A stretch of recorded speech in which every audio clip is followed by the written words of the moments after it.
All right, on today's show, stimulus checks are rolling out in a number of key states, and Team Biden is pushing for extended child tax credits. We'll see if those can become permanent. So we'll give you some updates on some of these things that are going to be hitting your bank account, some of these things that are ending this morning. And a group of economists are calling for a form of universal basic income in the United States. And you won't believe the data that we have this morning, and shows just how well stimulus has helped Americans. Like, overwhelmingly successful. And we'll show you this remarkable data. And this is not like partisan data either. This comes right from the government. And we'll show you how this is all affecting Americans right now. It's just eye-opening data once you start going through it. And once you start going through the data from before people received stimulus checks to after they received help, it's just a game changer. And President Biden, I believe, does the right thing in Afghanistan, gets blasted for it in the mainstream media. Just watch them fall all over themselves. So we've got a lot to get to on today's show. Ready to get uncomfortable? Yeah, let's get uncomfortable with the stories you won't see in the mainstream media. Morning Invest starts right now.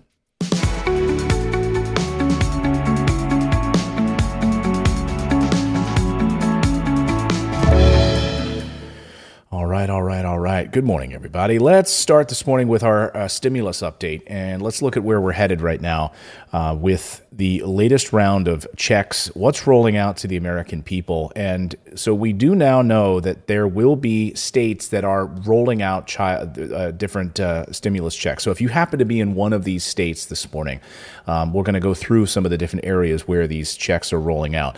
So the California Golden State stimulus check payment.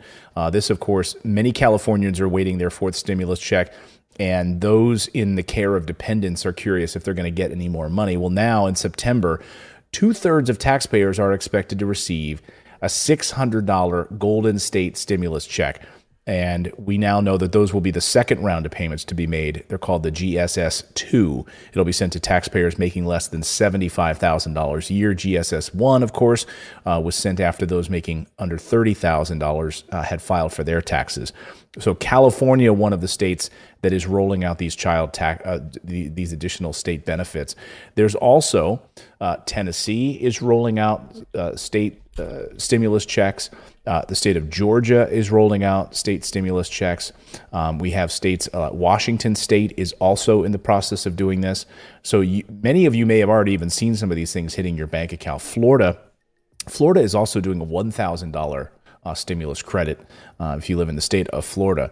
So it's amazing that these states have to roll this stuff out, but we can't get on board with the federal government getting out additional stimulus checks. I mean, think about that. I mean, we now know how strong this was, as Robert Reich points out. Great news. We've had a 45% drop in poverty. Not great news. The three programs that cut poverty the most, stimulus checks, increased food stamps, and expanded unemployment insurance, have ended or will soon revert to their pre-pandemic size. Lesson: poverty is a political choice. Yeah, poverty is a political choice. And we have the choice right now to make sure that people are getting additional stimulus funds. And we're going to get to the data in just a second here, which is just as sort of mind-blowing data. We're also going to see that there's going to be an additional $1,600 tax refund payment. So there's a $1,600 tax refund payment. A lot of refunds have been returned to taxpayers who received unemployment aid last year. How many of you watching right now ended up getting unemployment aid last year, and then you had to end up paying that additional money in your taxes? The IRS reported that another 1.5 million taxpayers are going to receive $1,600 checks. So you might be one of those people who you might not have even realized that you overpaid or that this money was taken out incorrectly. So the IRS is reporting this morning that another 1.5 million taxpayers are going to receive a $1,600 stimulus check, essentially. I mean, that's more or less what it is. This is the fourth repayment after Congress changed their tax laws related to unemployment aid. And usually unemployment benefits are subject to federal tax, but President Biden's American Rescue Plan set a limit on this of $10,200 before any tax is paid. So any unemployment aid under this value would not be subject to any taxes, and those who overpaid are being retroactively refunded right now, which is great news. But the fact that the IRS couldn't figure this out ahead of time, I mean, as President Biden talks, the American Rescue Plan is helping us get out of this crisis and back on track, but we can't stop now. We must pass the American Jobs Plan, which of course is still sitting there. We're waiting on this American Jobs Plan to deliver millions of good-paying jobs. And he says these will be union jobs. And so right now, Nancy Pelosi is working on this dual track to try to pass both a budget resolution and to try to pass this next infrastructure plan. So this round, the IRS right now identified approximately 1.5 million taxpayers who are now expected to receive this $1,686 refund. And this comes as these federal unemployment benefits, of course, are due to end in September. The IRS has just a boatload of tax accounts and tax returns to account for right now. So they are behind on this. The backlog, get this. And we can't give the IRS any additional money, right? We can funnel money to endless wars, but when Democrats were calling for an additional funding for the IRS to handle the backlog of tax returns or also to go after tax cheats, we couldn't do that. That was left out of the bill. But get this, 35 million tax returns right now are backlogged at the IRS. 35 million. So how many of you watching right now have been waiting for your tax return, your refund? Like, just say yes or no in the chat right now. How many of you have been waiting on this, on your tax return? Yes. Janine Cook says yes. No, yes. Yes, your Imperial Majesty is still waiting. Wow, Nicole just got her tax refund. Yes, like this week? Holy crap. No. Finally, Gina just got hers. I mean, they want you to file your taxes on time. But when they want to give you a refund on time, they can't do that, can they? 35 million Americans can't get their tax returns done because they have to process them manually. And you don't need to do anything. In jail. Put you in jail if you don't pay them. Oh, yeah, sure. Mm-hmm. Nobody's going to go to jail if they don't pay you. No, they won't do that, but they will definitely make sure that you're in trouble if you don't pay your taxes. So let's go through some of the states in case you missed this, like states that are rolling out their own stimulus checks. So again, California is rolling out their $100 billion package. It's going to expand government programs, including the stimulus check package. Of course, Gavin Newsom right now facing this recall issue. And also, by the way, a lawsuit this morning filed on his behalf, basically saying the Gavin Newsom recall is unconstitutional. We'll see where that goes. Meanwhile, right now, Larry Elder, conservative talk show host, is leading the field if there's going to be recall election. So central to this $100 billion that California is rolling out is that $600 stimulus checks. Those were those have now been extended. Also, educators. American Rescue Plan was a considerable amount of federal funding that will be put towards schools and teachers and bonuses to staff who've worked through these pandemics. So if anybody's watching right now who's been a teacher, who's worked through these conditions, there's going to be stimulus funds in the new in the new American Rescue Plan. In the American Rescue Plan that should be going out to you. So you have to file for those to make sure that you're receiving those. In June, Florida also had approved that new state budget. So $1,000 bonuses for state's public school teachers, which should start arriving in your bank account as soon as that school year begins. Anybody here from Florida watching right now? Did the school year start in Florida? I don't believe it did, but I know California had already started, didn't it? I think Florida still has. Florida still is like a September start, I think, for most people. But so you should, if you're a teacher or an educator, receive $1,000 bonus when the new academic year starts in the fall. Or whenever that begins.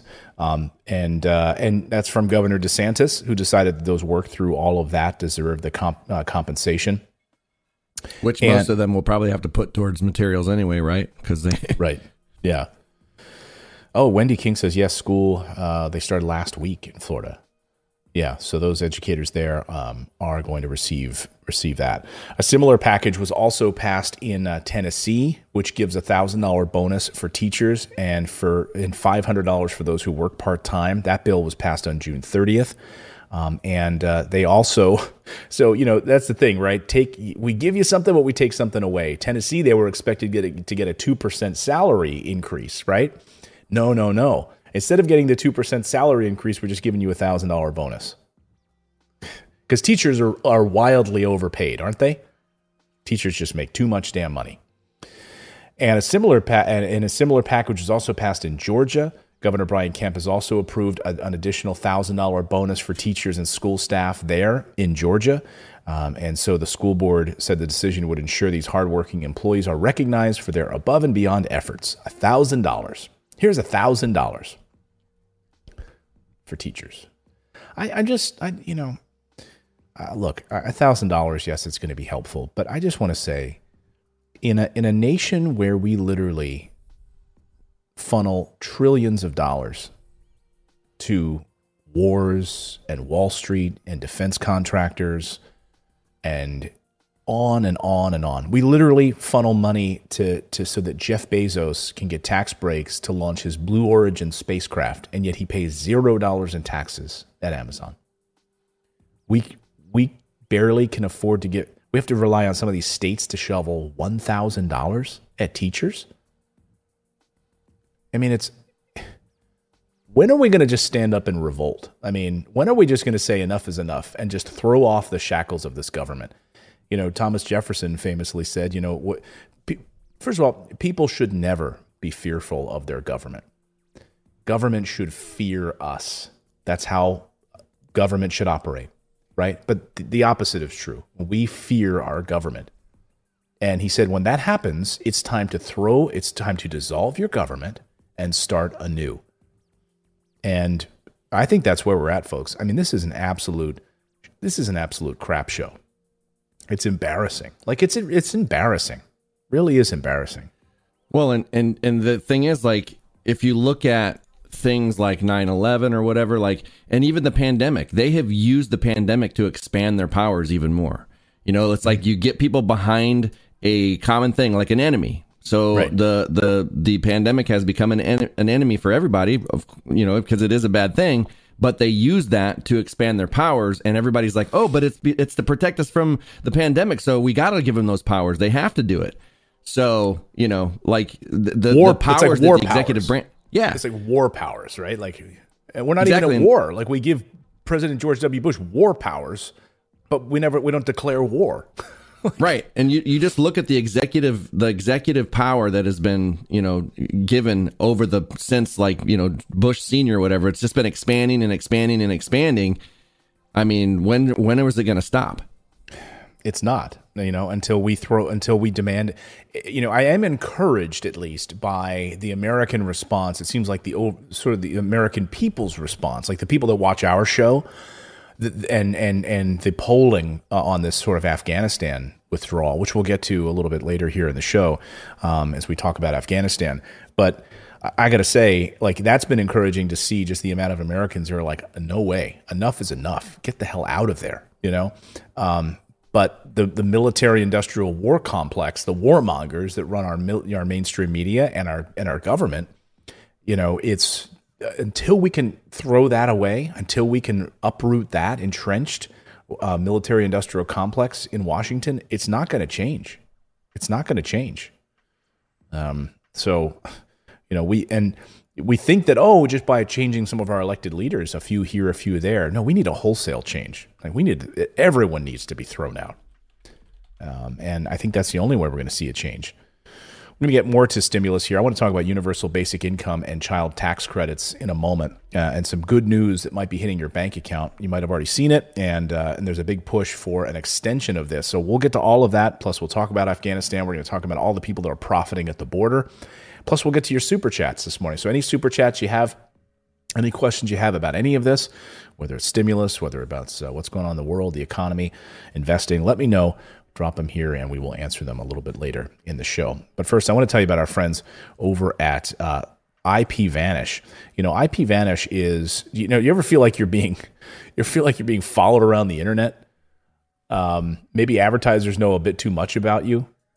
Well, our new sponsor, IPVanish VPN, is here to help you take back your privacy, help you become anonymous on the internet. So what is IPVanish? Well, IPVanish is a virtual private network, and it makes online security simple, protects your online data through private browsing and advanced encryption.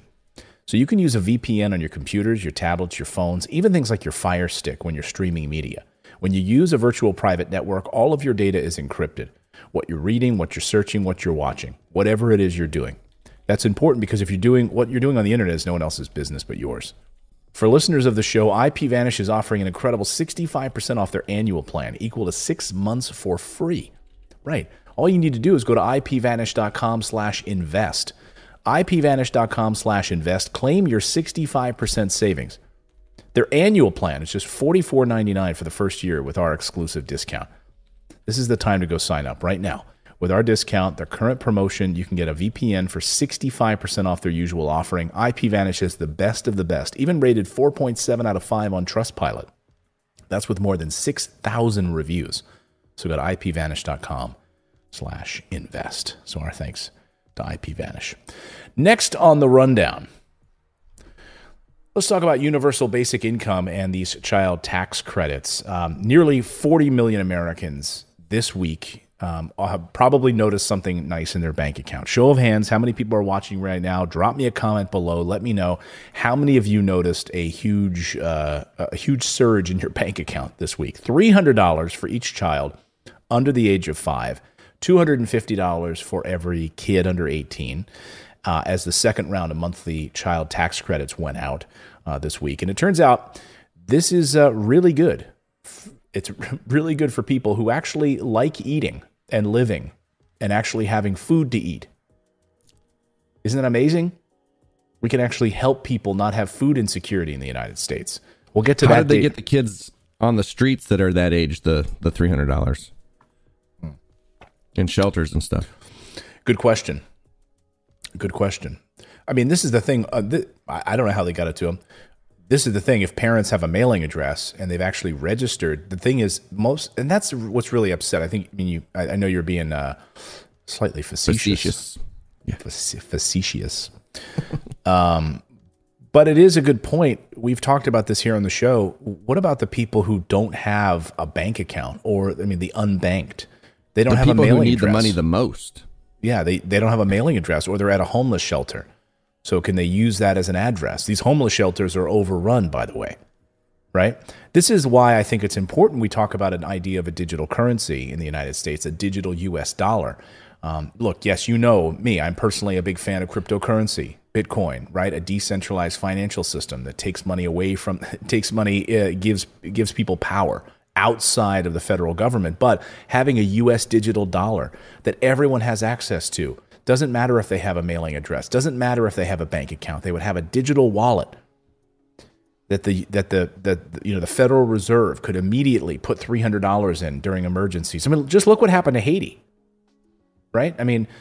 That's where we have these emergency situations where if you have a digital currency, you could immediately get assistance to people. They don't have to wait for a check to come in the mail, and they might not even have an address, so it gets lost in the mail. That happened to millions of people during the first round of stimulus that went out in March. So again, I know you were being facetious, but you're onto something there. So President Biden announcing this, saying that this is going to be transformative, and I think he's absolutely right. Friday, about 40 million families will receive their second monthly payment as part of our tax cut for families with children. $300 for each child under the age of 6, and $250 for every child 6 through the age of 17. That's money for diapers, food, rent, school supplies, fees, and equipment for the child to join sports teams and dance classes. Most of all, as my dad used to say, it just gives a parent a little bit of breathing room. The money is a game changer. And so I would argue for some, it's literally a lifesaver. I think he's right. I've said that this is transformative, these child tax credits. Now, it's really incumbent upon Democrats here. Like, what can Democrats do to make this thing permanent? So a group of economists have gotten together. Over 150 of them have come together to say we need to extend this unemployment or these child tax credits permanently. And they've also called upon the federal government to make universal basic income a part of our standard in the United States. Whether it's a $1,000 or $1,500 stimulus check once a month as a form of universal basic income for those that qualify at a certain income level, to create that social safety net. And these economists, you think, oh, economists are going to be stodgy. No, what they're showing is that this actually works. It actually works to lift up the entire economy. And by the way, where does this money come from? Oh, it comes from taxes. Look what other countries have done. Instead of spending $750 billion a year on defense budgets, like we do, like we've continued to do, look at this. U.S. government gave the top 5 defense contractors $156 billion in contracts for the fiscal year 2020. How about we stop propping up defense contractors and start helping actual people in need? Look at the amount that's increased since 2016. Pentagon spending, $138 billion. We could easily pay for a form of universal basic income to make sure that Americans are taken care of, reduce and eliminate food insecurity in the United States. Wouldn't that be remarkable? Yeah, we could absolutely do that. The so-called Big Five defense contractors include Lockheed Martin, Raytheon, General Dynamics, Boeing, and Northrop Grumman. They led the contract spending by Department of Defense in fiscal 2020. Lockheed remained the overwhelming leader with $72 billion. This has come from you guys. You guys paid Raytheon. You guys are sitting there waiting for a tax refund because the IRS has 35 million tax refunds it can't get to because it's backlogged. You guys paid for them. You guys paid for this. In a time when they didn't take care of us, defense contractors got basically a UBI. They got help during the pandemic. We didn't. In a big way. Look at the increase from 2019 to 2020. Thanks, pandemic. And they just got an additional $50 billion that was tacked on to the most recent. I mean, look at this. Raytheon was second with $27 billion in spending obligations. Collectively, the 5 companies totaled $156 billion, or about 35% of the $445 billion total Pentagon spending in fiscal 2020. Yeah. Good. Great. That's what we're doing. Great news, though, as Reich points out, we had a 45% drop in poverty thanks to these stimulus checks and programs. 45% drop. And new data out this morning is eye-opening. And it comes from our census. So they did the studies before they received these child tax credits and stimulus checks, and they did them once again afterwards. Listen to this. The survey... Oh, is that not showing up there? My old lappy top. Anyway, I'll just read it, and I'll tell you. You'll have to trust me. There we go. The survey shows introduction of the CTC, child tax credit, coincided with a drop in food insufficiency in households with children. It also showed that those households, there was a drop in difficulty paying weekly expenses. Several changes were made to the child tax credit as part of Biden's American Rescue Plan, signed in March 2021. The program, it provides the tax credit to all families with children, including those who are not required to file a federal tax return. Amazing. So, there's an idea, right, that we shouldn't just give people money, right? That we should put money, we should send them to homeless shelters, or we should send it into some sort of slush fund that people could have access to, et cetera, right? But it turns out that actually just giving people cash for them to use on their grocery bills, food for their children, et cetera, most Americans used it for those purposes. And it's way more effective than trying to put it into some earmark fund, like a community fund, at your local city. You have to go there and to get access to this. No, but actually giving this money and this help to American people actually helps them. So right now, the big push from these economists and other Democrats now is to say, let's make this permanent. And that's the battle that's unfolding right now in Congress. Will this remain, will we continue to see these child tax credits? Will we see additional stimulus and a form of universal basic income? as part of this. There's 21 Democrats who are now pushing for this. And remember, that petition this morning is almost at 3 million. The Change.org petition for $2 million, for $2,000 regular stimulus checks or regular UBI payments for the American people. And by the way, the data on UBI, Universal Basic Income, is overwhelmingly successful. In every one of the test bed groups that they've tried has been an overwhelming success. The new data from Finland and their most recent, Germany, which is rolling out their own Universal Basic Income plan. All of them have been successful because it removed, I think we were talking about this yesterday, it removes that just little bit of it, that removes that anxiety, that stress, that insecurity. And it allows people to act. And it's not like they're not going to go look for work. They still want to work. They still want to find jobs. They still want to, create something meaningful. Maybe they want to start a business. Yeah. What harm would it be if that $2,000 just went into savings? Like they just got $2,000 extra every month that they can put into savings to be there for when they have a medical issue or something that they can't afford right now because they don't have Medicare for all. Like, who cares if they're making more than they should with $2,000? Right. And we saw that a good portion of people actually took that money and invested it. There are people that actually put that into investments and actually made money and actually grew that $1,600 stimulus payment and grew it to $4,000, $5,000, $20,000 as a result of it. I mean, wasn't it George W. Bush who wanted us to be able to take our 401k plans, our Social Security money and put it in the stock market, right?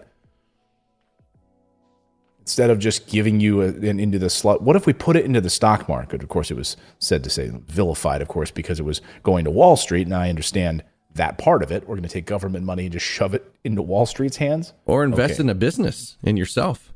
Yeah. Start a business. Exactly. And for many people, they did that. They were able to take that money. It was able to provide them the cushion that they needed to actually start their own business instead of working for slave wages for some horrible company that's going to treat you poorly and not give you any kind of benefits and treat you like a cog in the machine. So we'll keep our eye on this. I think, though, Robert Reich is exactly right. Poverty is a political choice. That's exactly what it is. We have a choice right now as a nation. Do we stand up? Do we want to say, hey, the least among us right now, the least among us, we are only as strong as the least among us? My kids, in a little argument at the dinner table, they wanted a dessert the other night, right? And my 4-year-old, she's been a little sick. She's got a little cough lately. And so we wanted, she's got to finish these vegetables. And it was a fresh fish that we had. So fresh fish and vegetables. And you've got to finish these vegetables. You need the vitamins to, kick this cough that you've got. You need that. And so the other kids had finished theirs. And she was the last one. And they were sitting at the table together down the end of the table. And we said, you know what? If you guys want dessert, if you want this fruit, whatever, plate, whatever, you've got to work as a team, okay? And help your little sister right now finish that, right? They're like, why? I'm like, hey, it's the way the military does it, right? It's the way that you're only as strong as your weakest link, right? So if you need to work together as a team and carry that person, that's what you need to do. And that's what we need to do as a nation. So what do? They both okay, we want that dessert. Yes. So let's help her. Let's help her, lift her up. And so she ate all of her vegetables. What I was saying the other day, I was talking to a friend and I was like, what is the difference? Like if you had somebody that you knew that ended up with cancer and they started a GoFundMe and you would give them some money and you would try to get a bunch of other people to give them some money. Well, just think of it as one big campaign to help everyone. It's like you're giving a little bit every single month of your money, but you're helping. It's like you're giving to a fund that helps people that by no fault of their own have these issues, cancer or whatever it might be. Mm-hmm. I mean, isn't that really what Social Security is supposed to be? I mean, we're paying into the Social Security fund right now. It's not to help us. Right now, we're helping others, right? We're helping those who are nearing retirement. So we're paying into a system to help those. And then we assume, by the time we get there, that we will also have access to that at some point. But it's not our money that's going into that fund. It's technically we're We're paying it forward in many ways. That's what we're doing when we provide that Social Security tax. In these other countries that have higher taxes, yes. Do you want to wind up like Norway and pay more taxes? Yeah. Yes. Why? Because people are taken care of. And there aren't people sleeping on the streets in tent cities under overpasses like in California and outside the Federal Reserve building in Washington, D.C. And people have health care. And in tent cities where they've actually said that Ebola could make a return because of, the God. rats and everything. Like, we're talking, like, we're going backwards in so many ways. Grover, what are we going to do? What are we going to do, man? What are we going to do? I don't know, but he doesn't have any solutions. He's just like, I just want to be loving. I just want to help other people. Can we do that? It's amazing to me. It's just amazing to me the callousness with which this machine operates. And the American people have been so blinded to it because it's all part of this whole machine where you are watching businesses walk all over people. And then they sit at home at night, Americans sit at home at night, and they flip on CNN or they flip on Fox or they flip on the mainstream media or NBC. They watch Lester Holt and NBC Nightly News, and they put that crap on, and they're just spoon-fed from the same machine. It's like the Matrix, isn't it? I mean, can you unplug from this?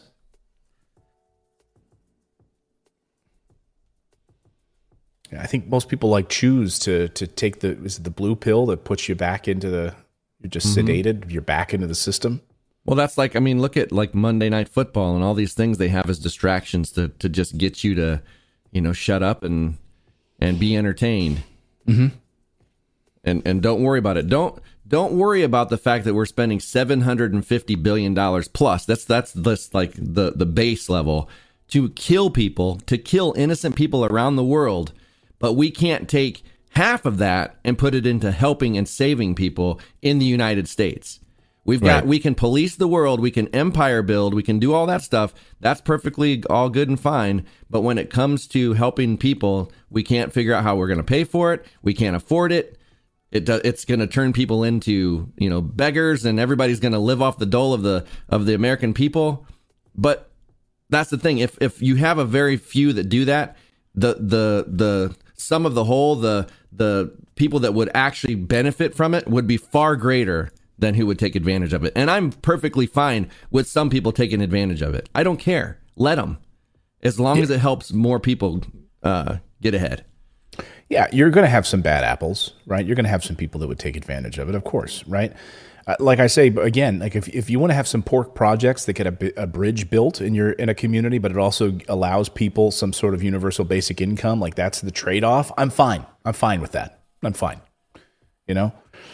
I love this. Who's going to pull this benefit from children? Tax credit is here to stay. It's a form of guaranteed income. Now we only need to expand it to older and older people.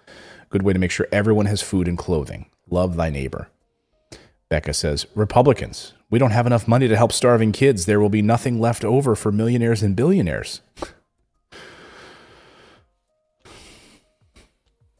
Yeah, how are we going to support these millionaire and billionaires, right? I mean, it's amazing when Nancy Pelosi suddenly can't support certain programs because who comes out of the woodwork is these billionaire corporations. They're like, you can't do this. You can't provide people with free college. This is the United States of America. Like, you need to go into massive student loan debt in the United States of America. You cannot have free public college like they have through the rest of the world. Yeah, if you're not in debt by the time you get out of college and can't be a slave to labor, like, we can't have that.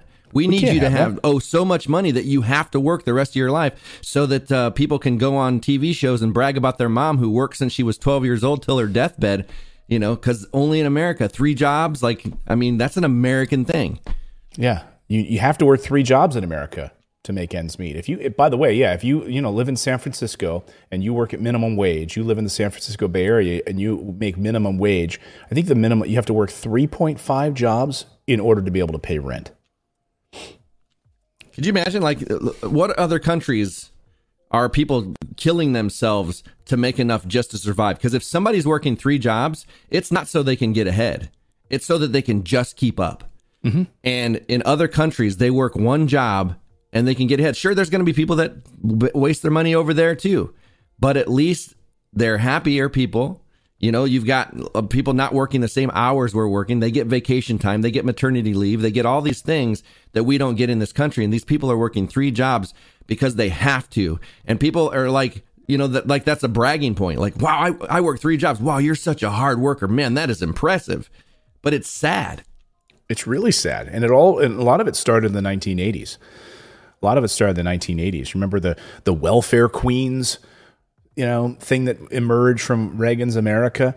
You know, he gutted child support. He created college debt, basically. I mean, exploded from the 1980s. Basically created a version of like modern homelessness. He made it so grad students could not get AFDC nor food stamps. He stripped all support for college students. He closed facilities. He closed public housing, stopped building additional housing, except for prisons, by the way, because the prison system needs their money, the private prison system. It can all be taken away. It was taken away.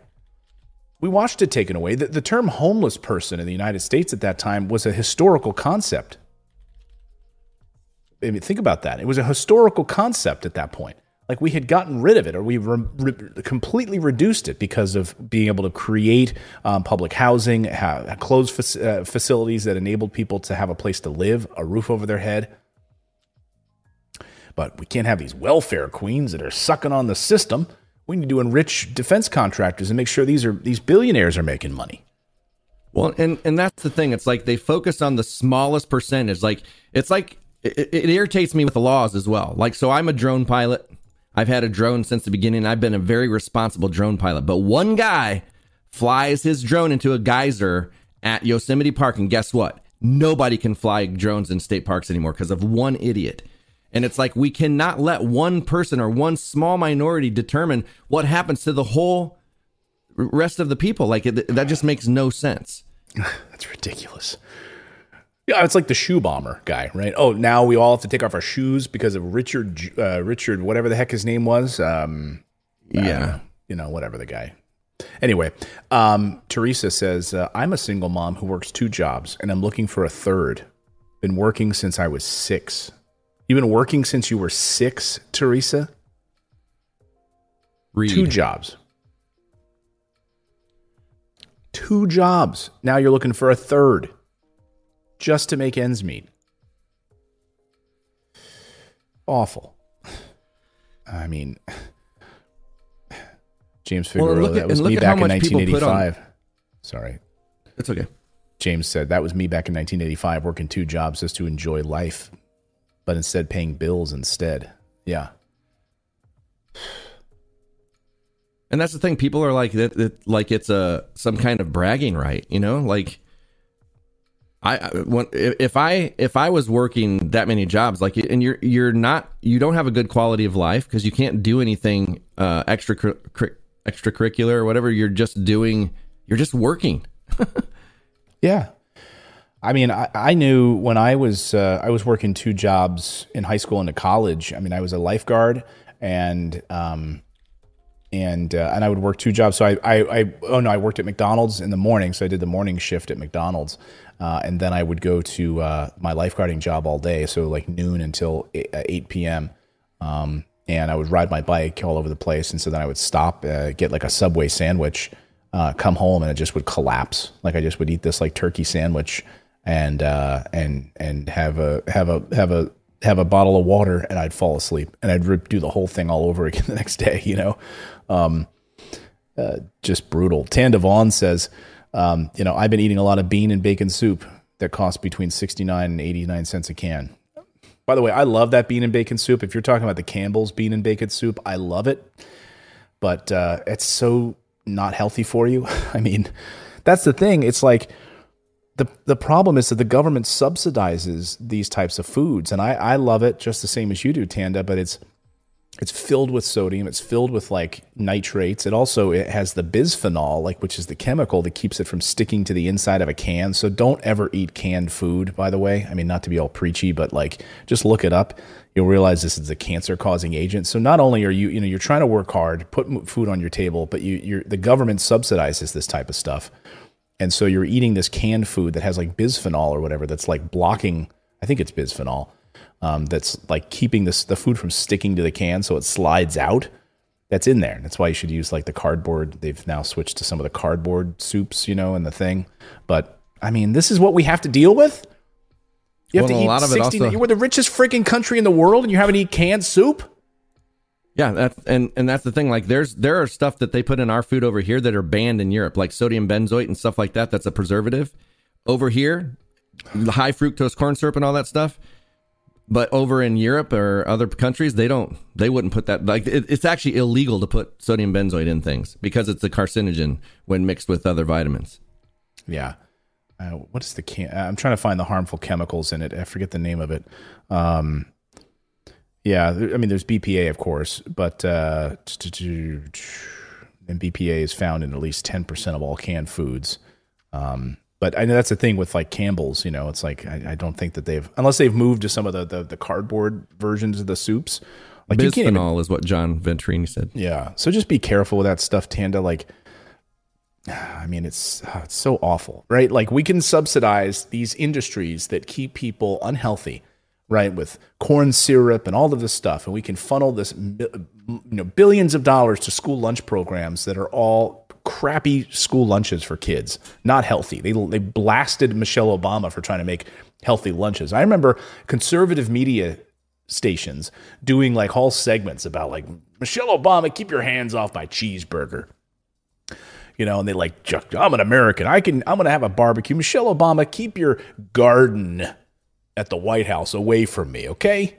And I just like, you smug ass. Really? Like, you can't see the good in trying to like encourage people to create a home garden so they can provide for themselves with lettuce and vegetables? Really? Keep your hands off my cheeseburger. And so that at school lunches, we can have, pizza is now considered a vegetable because the pizza sauce with high fructose corn syrup in the pizza sauce to give it that sugary taste. Like, that's considered a vegetable. And so is French fries. And so is ketchup that has high fructose corn syrup in it because the high fructose corn syrup lobbied Congress to make sure that was considered a vegetable and they could get government handouts. I mean, like that commercial, sugar. It's sugar. and what's also crazy is that the farmers that are growing the corn for high fructose corn syrup are the ones that are getting subsidized, not the ones growing the vegetables that we actually want. The food that we actually want and need doesn't get subsidized. It's the crap foods that go into this mass production of sugar and all the things that are bad for us get subsidies. It's ridiculous. Yeah, watch the video that I did last week on our junk food addiction in the United States. I think, David, you were out that day, but I did a whole thing on how the U.S. government subsidizes the fast food industry. I mean, they're rewarding and they're crushing small farms, like the small farms that are producing the vegetables and the fruits and those types of things that would actually be healthy. They don't get the subsidies and taken care of. No. It's the exact opposite. It's just disgusting what's going on in the United States until we need to demand a change. We got more news to get to. I want to talk about profit at the border. We're going to answer your super chats coming up, and we're going to talk about Afghanistan in a moment. But first, I do want to tell you about our friends over at Public. So if you want to get some free slices of stock right now, right? You want to open an account that will actually give you free slices of stock. So if you want an Apple stock or a Tesla stock, you don't have to buy the full Amazon stock for $3,600 for a share. You can actually get it at a fraction of that just for opening a free account and using the code MORNING when you download the Public app. So Public is fantastic. It's one of my favorite ways to trade. I love it because it's really like a social media network for trading. It teaches you actually how to become a better trader because you're watching other people who know what they're doing and are making trades. And you can say, oh, why did Clayton just decide to invest in Tesla? And you could do some research on it. You could read into it, and you could see that maybe Tesla's earnings had just come out and it showed higher than expected profit. in one particular sector or another, why, you can follow me over on Public and some of your favorite investors. And I love the fact that they have this fractional investing feature, so you can invest in an Apple and get a slice of Apple stock where you don't have to put $500 into it. You can literally put $5 in and invest in Apple, or Tesla, or Beyond Meat, or Oatly, for instance. Oatly, I'm huge on Oatly right now. In fact, I've got Oatly and the oat milk inside my coffee this morning. So when you invest with Public.com, you're never investing alone. They make it easy to collaborate and build your confidence as an investor. You can connect with other users, friends, and other members and notable investors. And it doesn't have to be difficult to start at all. That's all you need to do is open the account. You go to Public, download it on your phone. Okay. Use the code MORNING, MORNING. When you download the app, let Public.com know you're coming from Morning Invest, and you'll get up to $50 in free stock to get started growing your portfolio. So, valid for U.S. residents 18 and older, subject to account approval. See public.com/disclosures, not investment advice. So go and get your $50 right now in free stock just by using that coupon code MORNING when you download the free app. And then follow me over there, because I think I have like 50 or 60,000 followers now on Public. And so we have a great conversation about investing over there. So check them out. Our thanks to Public for supporting the show. All right, let's talk about profit at the border.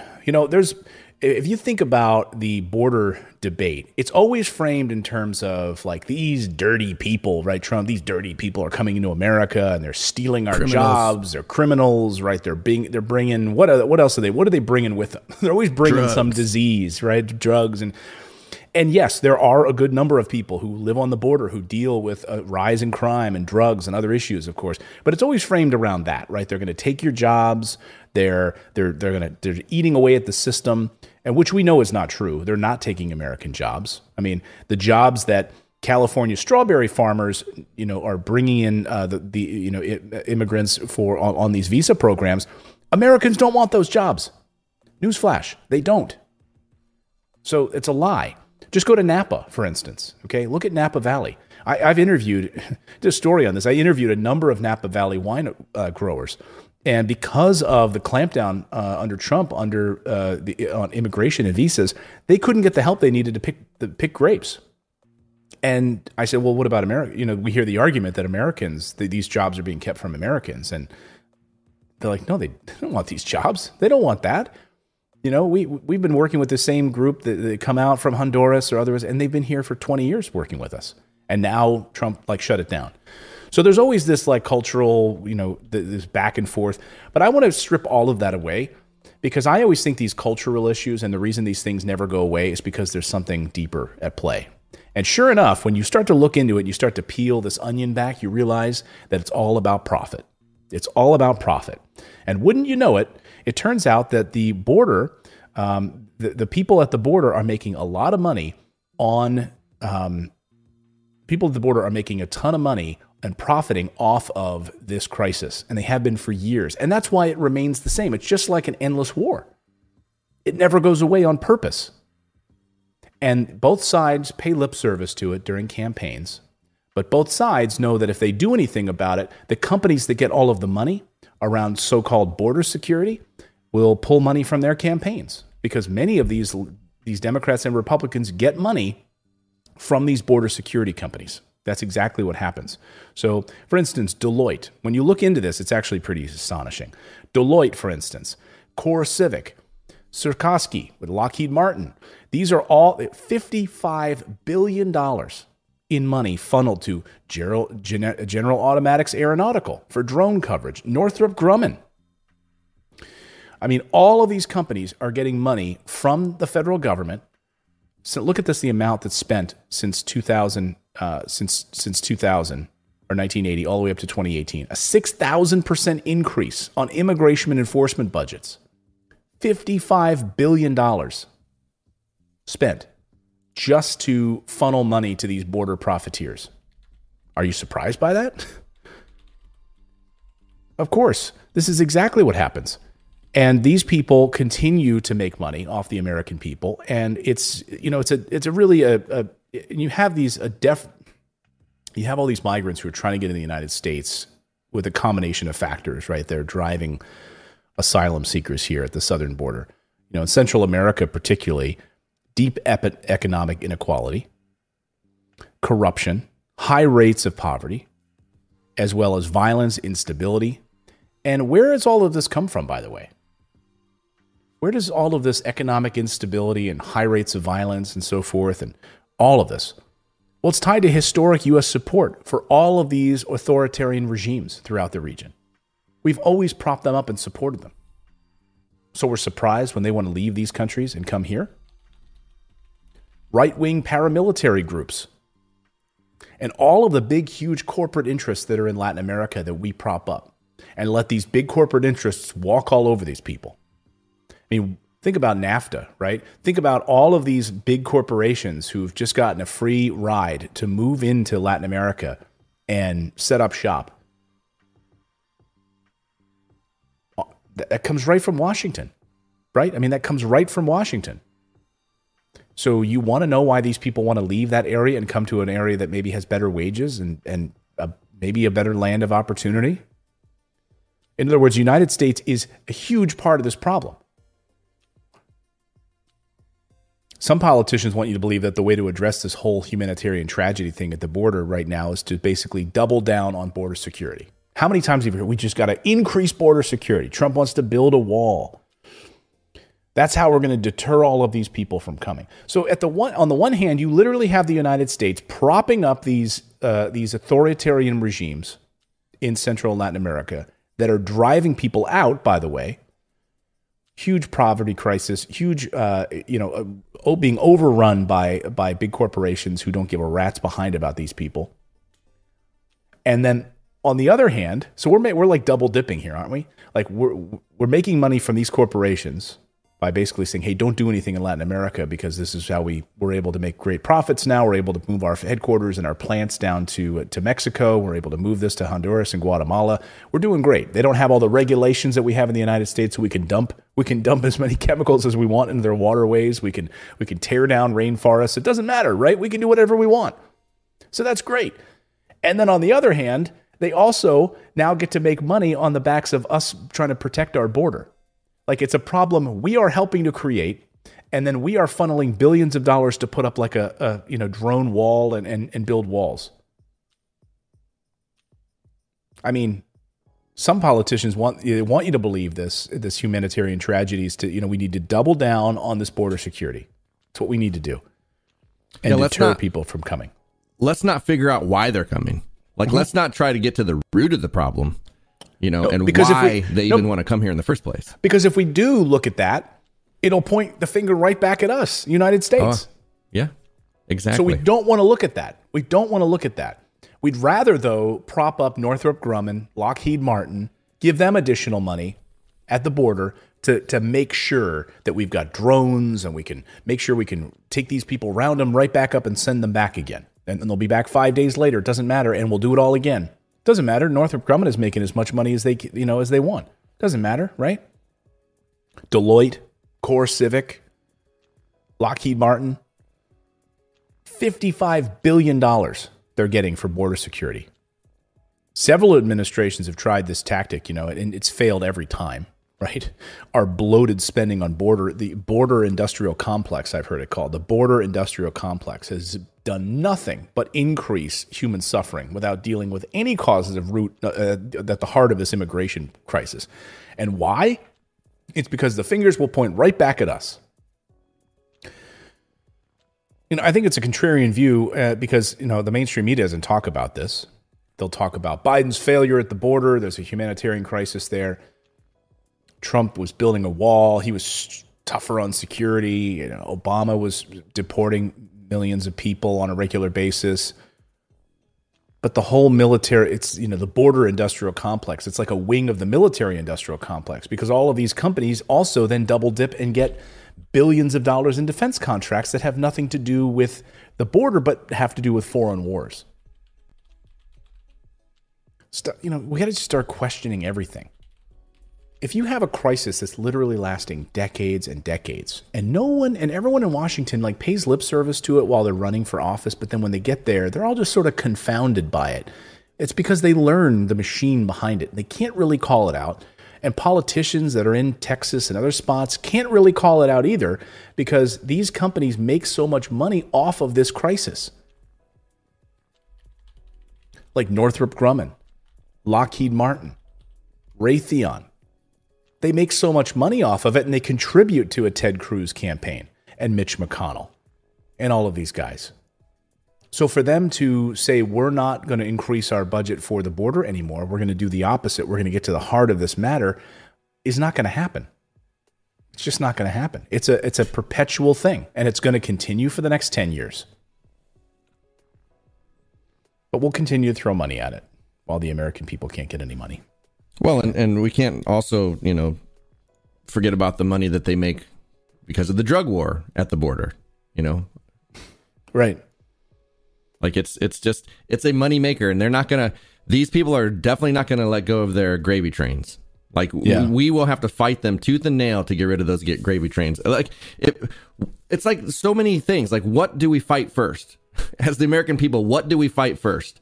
I think like the media is a major deal, and getting money out of politics. If you could get rid of lobbyists and get rid of super PACs and money in politics, there would be less of an advantage to them getting in there, that they would only have their salaries. They couldn't get lobby money. They couldn't get PAC money.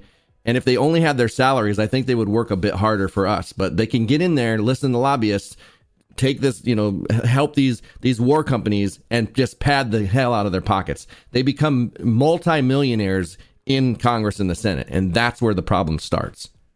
Yeah, unless we have a wholesale transition and get rid of these cowards in government, make it illegal for them to accept any of this money through super PAC or otherwise. Of course, now it's already gone through the Supreme Court, so I don't know what's going to trump that, So we got a new Supreme Court. I don't know. But to get this money out of politics, the money is the root of all of this evil in Washington and the reason the American people suffer. Drop me a comment below about that. Let me know your thoughts on this. Well, and what's funny is it's our money. That's the saddest part of it all. It's like every year we just hand them all of our money. 55% of it goes to war and all. Like here you go. Go waste more of my money, because if I don't give you my money to go waste on borders, to go waste on wars, to go waste on things that don't benefit me at all, or I go to jail. I go to jail for not paying my taxes. Yeah, exactly. But Jeff Bezos, who doesn't pay any taxes, doesn't go to jail. No, he's a hero. He's a hero. He gets tax refunds and he gets tax write-offs for starting a Blue Origin space company. He can go to space in a big dildo and get $10 billion of our money.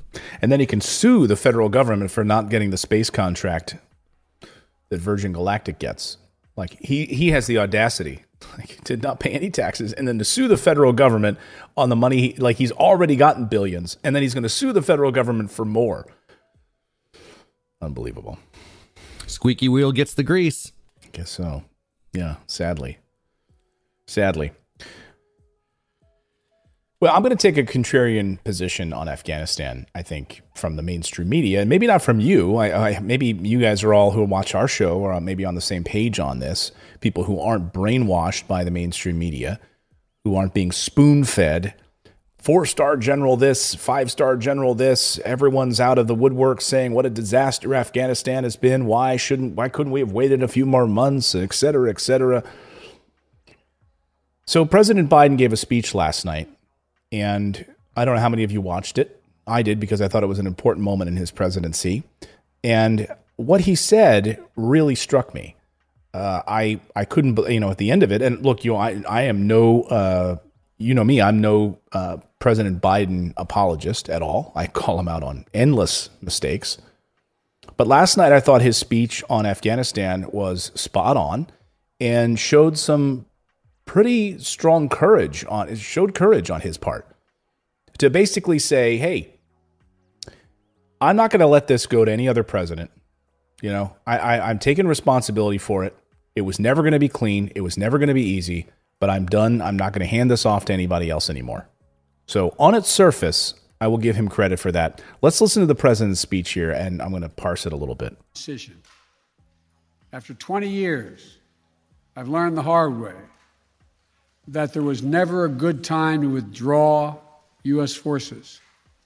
That's why we're still there. We were clear-eyed about the risks. We planned for every contingency, but I always promised the American people that I will be straight with you. The truth is, this did unfold more quickly than we had anticipated.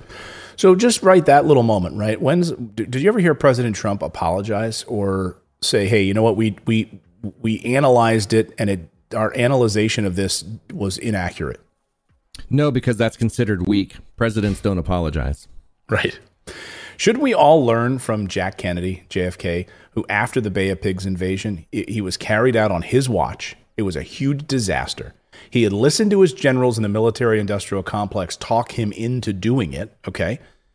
And he did it, and it was a disaster. He was a new president at the time when he did it, and it was a failure. He came out at the podium, and his father said, it's like, you know what?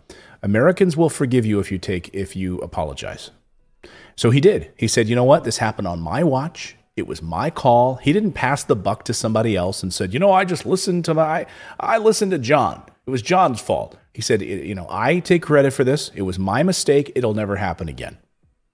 Jack Kennedy. Guess what? His approval rating went up after that, after the Bay of Pigs invasion. So he says here, look, you know, we didn't think that it was going to happen this quickly. But basically saying what everyone else knew is that it was going to happen. Every analyst knew that this was going to happen. And the mainstream media somehow spinning this as if they don't know that this was going to happen. This is odd that this is unfolded this way. Like Axios. It's stunning failure for the West and an embarrassment for Biden. Is it really? Is it really? Axios? And it's traumatic turn for veterans. Yeah, maybe that part's right. It's who sacrificed in Afghanistan over the past 20 years. Yeah, why were they there for 20 years? And the 20,000 plus wounded in action, and survivors of the more than 2.3 thousand who were killed. It's a stunning failure for the West. No, the moment we went into Afghanistan was a stunning failure for the West. And it's not an embarrassment for Biden. It's an embarrassment for the mainstream media, who want you to think that it's an embarrassment for Biden. But frankly, I applaud him. I absolutely think what he did, and stood up last night and didn't backtrack, didn't look weak, said, nope, we give them an opportunity. We trained them for 20 years. We spent $2 trillion. Oh, and by the way, the mainstream media continues to lie about how much money we spent in Afghanistan. I've seen article after article saying we spent $1 trillion in Afghanistan. Total horseshit. We spent $2 trillion in Afghanistan to prop up a nation that shouldn't have been a nation in the first place. Countless suicides and death and soldiers. I mean, I've interviewed hundreds of them over the years when I worked at Fox News. Hundreds. You know, and we prop them up as, you know, heroes, and yes, they are. And we, you know, they'd come out and this person lost his leg. This person, you know, this wife lost her husband in Afghanistan, and she set up this fund to make sure that children can go to college. And lost, you know, of parents who died in Afghanistan and Iraq. And it's like, for what? Well, and let's not forget the children and innocent mothers and uncles and brothers and stuff that we've killed over there that lost their lives just for living in their own country. No, you can't say that, though. That's the thing, right? Like, you and I can say it here on this show. But it's you know, if you go on, like, if you're going like mainstream media and say, you know, it's enough to like talk about our soldiers, right, on a mainstream American media and say, like, how many Americans have been killed, right? And that's how Axios frames this. Like, look at Axios framing this, right? They say 20 years, 20,000 wounded in action, survivors of the 2,000 who were killed. That doesn't mention at all the thousands of Afghani children and women who were killed as a result of our drone strikes and airstrikes over the years. Well, and how hypocritical, too, because they sure don't treat those people like heroes. They got to fight for anything they need. They got to fight for medical care. They got to fight for, you know, if they got PTSD, they got to fight for their lives harder when they get back here than when they were over there.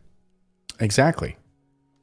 But they can sure, you know, call them heroes on the media and call them heroes all over, but they sure don't treat them that way.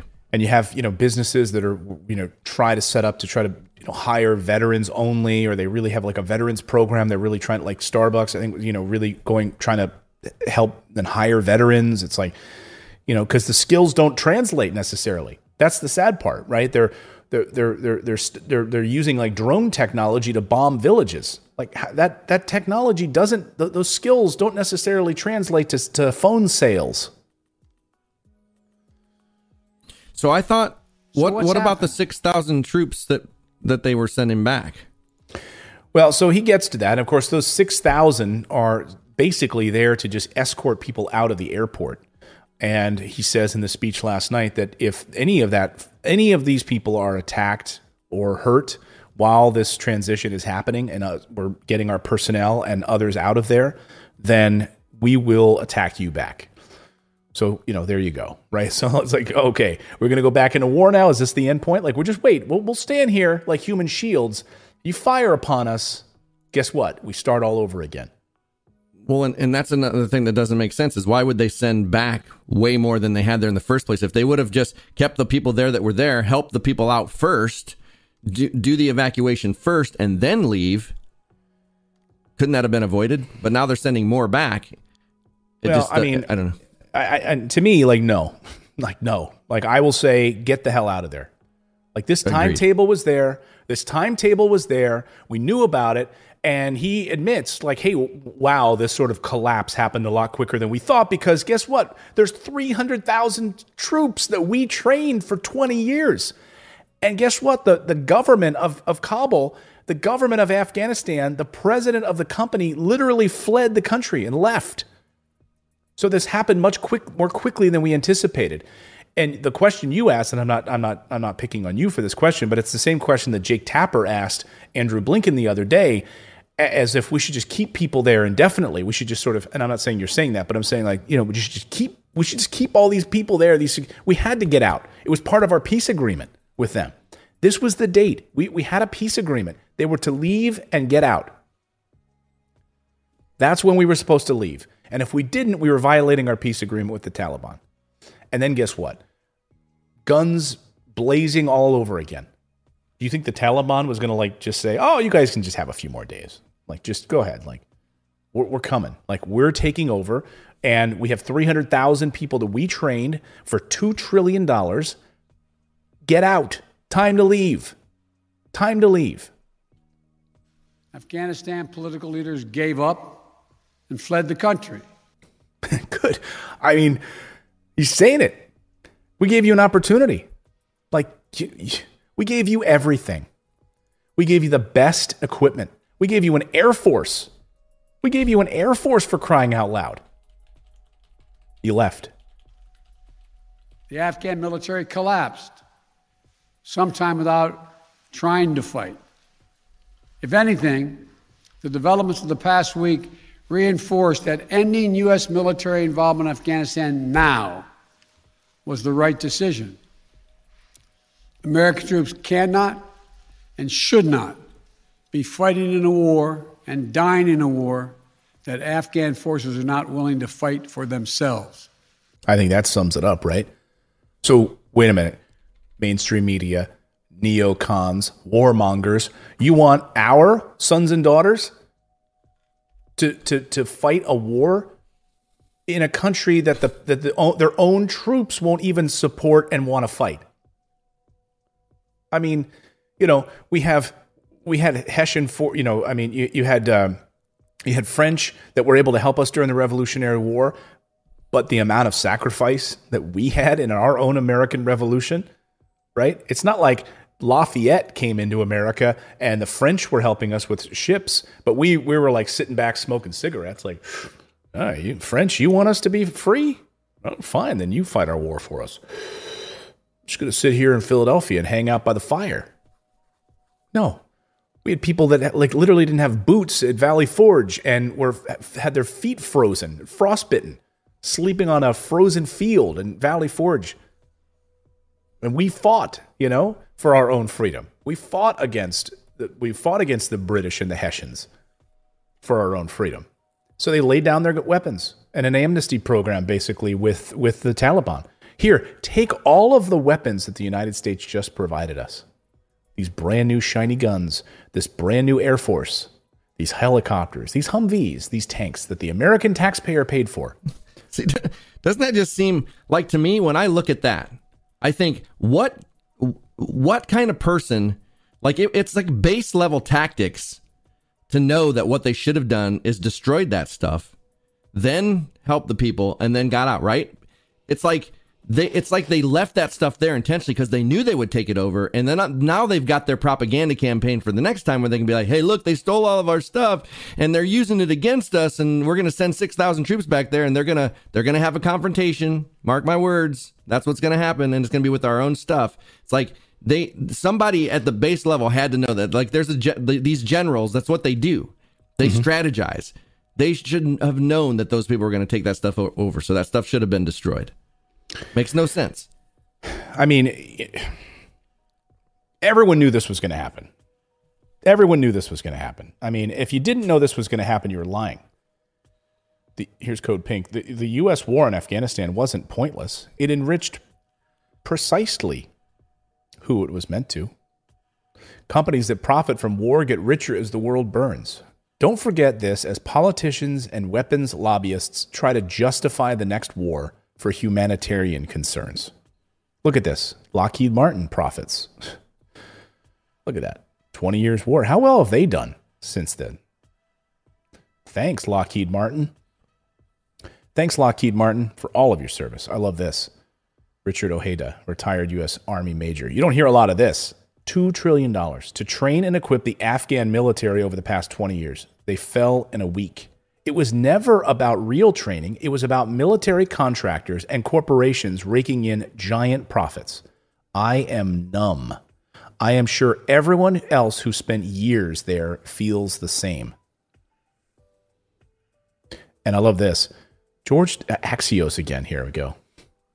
George W. Bush said tonight that he and Laura Bush have been watching the tragic events unfolding in Afghanistan with deep sadness. Yeah. Deep sadness, right? Yeah, just work on your paintings, dude. Yes. I love this. I got the U.S. into an unwinnable war, 20-year war, and now you morons are arguing whether it's Trump's fault or Biden's fault. Right? I mean, isn't that the truth? I'm saddened. Laura and I are sitting here watching the telly, and we're just saddened by this. I without a hint of irony about it, our hearts are heavy for both the Afghan people who have suffered so much and the Americans and the NATO allies. Deep sadness that the Taliban has taken over. But hey, Northrop Grumman and Lockheed Martin, thank you, George W., because they are billions and billions of dollars richer thanks to you. Thanks to you, war criminal. Well, and did you ever see that thing like where, what was that, Halliburton during Iraq, where they were saying how they were charging the United States like $30 for a Pepsi. The laundry was like $150 per bag or something like that for soldiers to get done. Like what they were charging the U.S. for the services that they did were completely outrageous, and we're just footing that bill. Like we're paying for that stuff. Exactly. Oh yeah, it's amazing. Like, wait a minute, so you're charging us just to get the laundry done for these troops 100 times the amount that it would cost to normally get it done? How are you patriotic? Oh, we don't talk about that. We don't talk about how this company is unpatriotic for like it's wartime. It's wartime. What about sugar rations and gasoline rations, right? We were attacked by the Nazis, so we all have to pitch in, right? Rosie the Riveter. We have to all pitch in. We have to do our duty. No, that's gone. Now it's all the profiteers of the war companies. Be busy. The 45th president was talking about withdrawing troops from Afghanistan before he was even president back in 2012. Dean Thomas. Bush was pissed he didn't get his cut. Oh, he got more than his cut. I mean, make no mistake about it. He's lucky he's not in prison for war crimes. Asia says, Cheney, he might be another can of sodium. Laundry does cost a lot of water, Itzderka says. Yeah. I mean, and the American people, so where do the American people come down on this, right? The American people overwhelmingly support getting out of Afghanistan. Overwhelming Americans wanted the removal of U.S. forces from Afghanistan. Let me know in the chat right now, how many people watching, I want you to type in the word stay or go. Do you want us to go out of Afghanistan, or do you want us to stay in Afghanistan? Should we stay or should we go now? Look at this.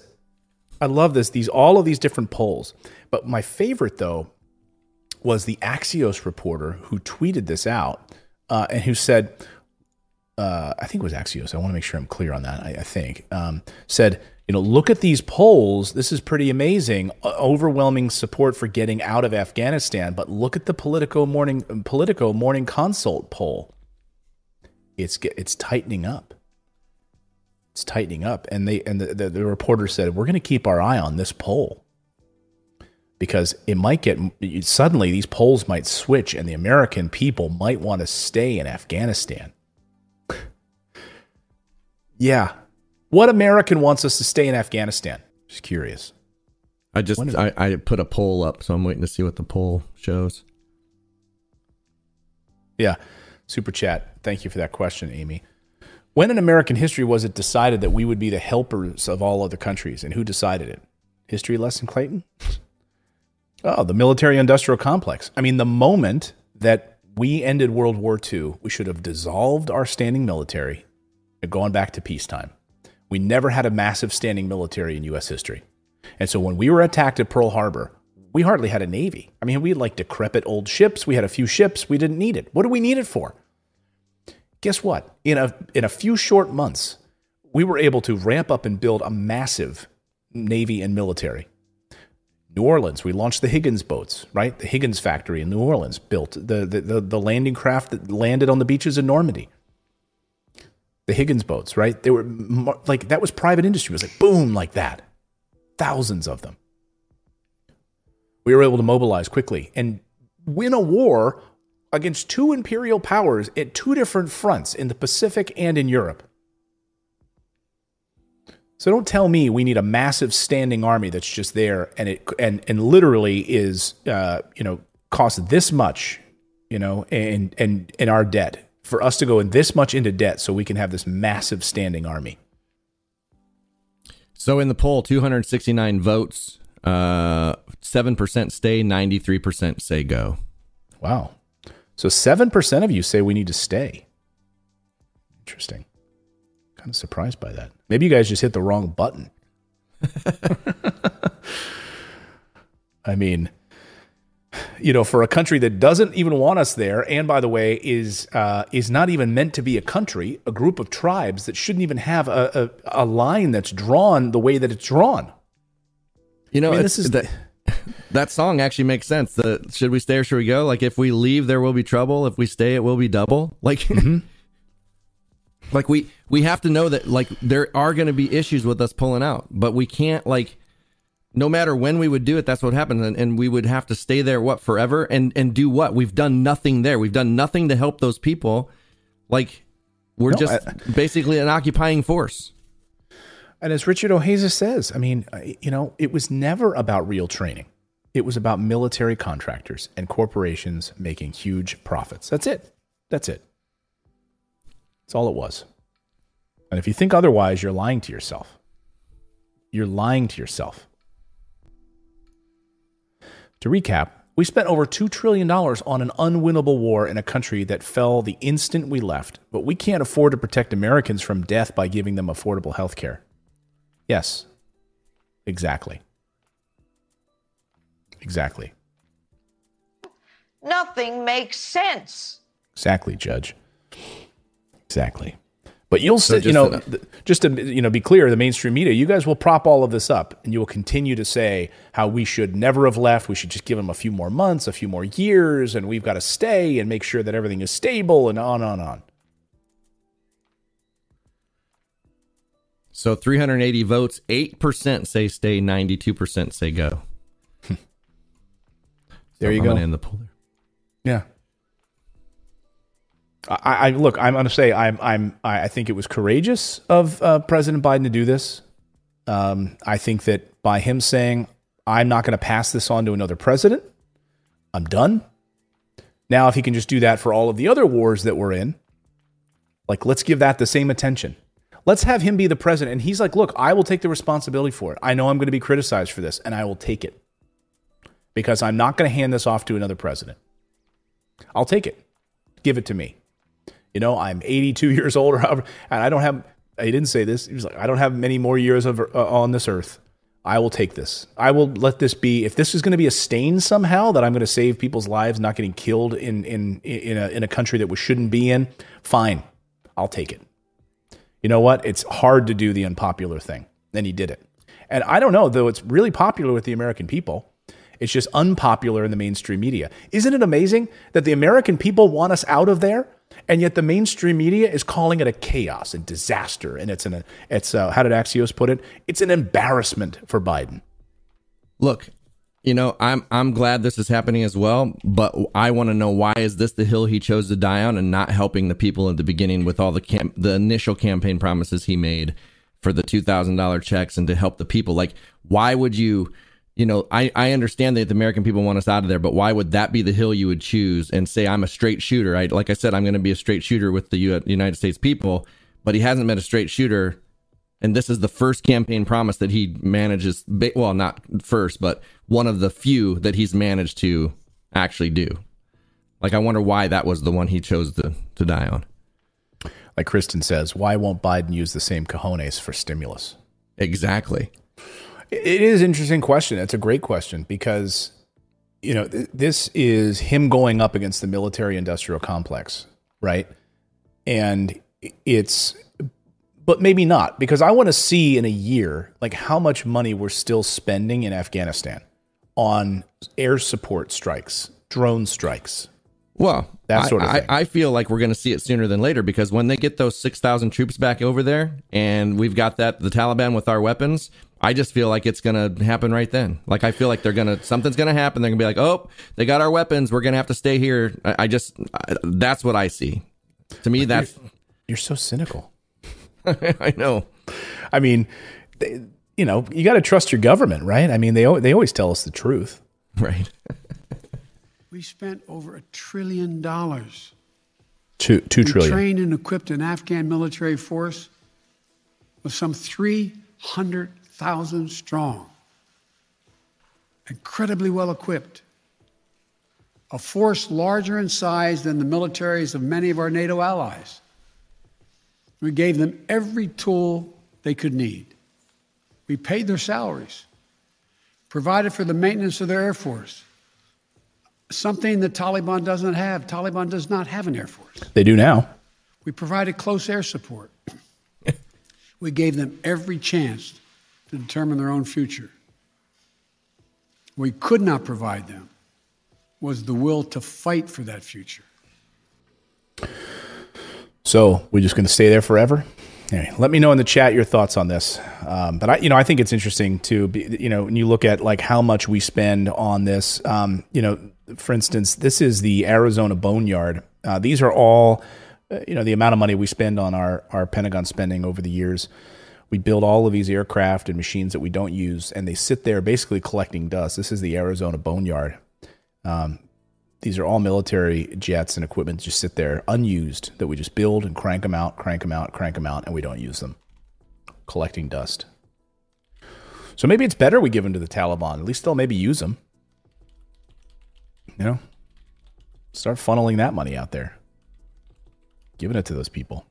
But always remember, I got the U.S. into an unwinnable 20-year war. And now you morons are arguing whether it's Trump's fault or Biden's fault. Don't forget me. I'm right over here. Okay. Thanks, everyone. I really appreciate you joining us today. We really thank you for the show. That's a wrap here on Morning Invest. And thank you for subscribing to the channel as well. We do the show every day at 8:30 a.m. Eastern Time. So if you're new here, please consider subscribing. We cover the stories you won't see in the mainstream media right here every day. Peace out, my friend. Peace. Peace.